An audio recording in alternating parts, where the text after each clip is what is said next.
Well, are we one round win away by that car from having the first all-female final in Pro Mod history?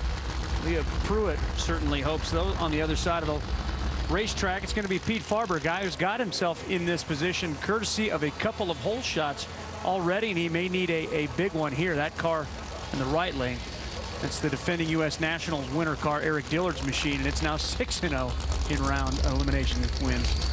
I don't know if Pete can get a big enough hole shot to get the win. Leah Pruett has just been running unbelievable in this car, consistent and good. And she's been having, good reaction time. She's not pushing the tree, getting great reaction time, so I don't think she has to, but she has not had a bad reaction time. She's got to do the same thing right here against Pete Farber. Car goes out there and does his job. She should get the win. Checking with Stat Guy. Of course, the big crew chief on the race car is Steve Petty for Leah Pruett. He comes out of the Outlaw 10-5 world, which I just love. He said they learned a lot from the Corvette, Melanie's car, Roger's blue car. Now they call them clone cars. That's why the Mustang has been so successful. They just tweak it a little bit. There's the guy I'm talking about, Steve Petty. So you're saying it may take a little bit of a mistake by Leah? Is that what you're saying? Either that or something happens to the car. I mean, they definitely have the car right now. Pete Farber's not going to give it to her, though. Oh, she drilled, and Pete Farber was just dead late.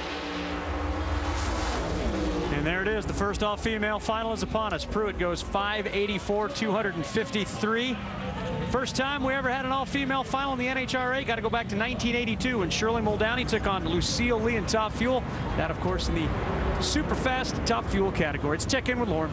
Melanie, it's definitely going to be very exciting to see an all-women's final here in Pro Mod, but has it been frustrating that your team took so long to kind of get this car figured out in the beginning of the season, and it's now not giving you a chance to have a shot at the national championship?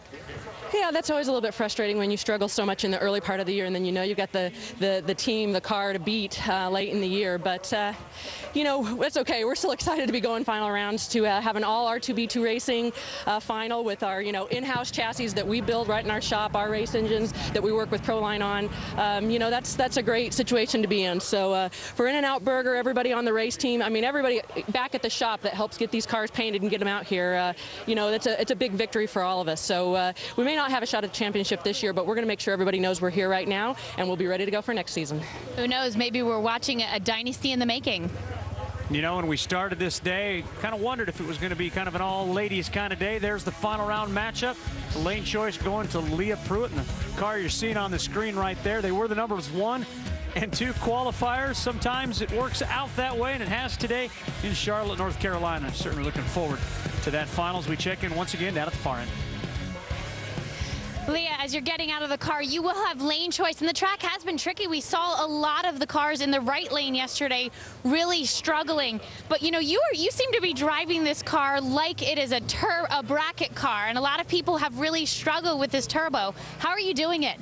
I wouldn't say. I'm just driving it, helping it go down the racetrack. Steve Petty and Justin Belfance have made this thing like a string, like you said, like a bracket car. But at the end of the day, we're not racing for a bracket. We're racing for speed, ET, for Pro KRX. I mean, I'm racing Melanie in the final. Like, that's exactly what we wanted. And hopefully I'll get what I want to win. So awesome. All ladies final. And it is a dream scenario for both those two drivers. The only thing we do know, team owner Roger Burgess will collect Wally today, but who's going to be the driver of the winning machine? Will it be Melanie Troxel or Leah Pruett? Come on back with us to the O'Reilly Auto Parts Nationals.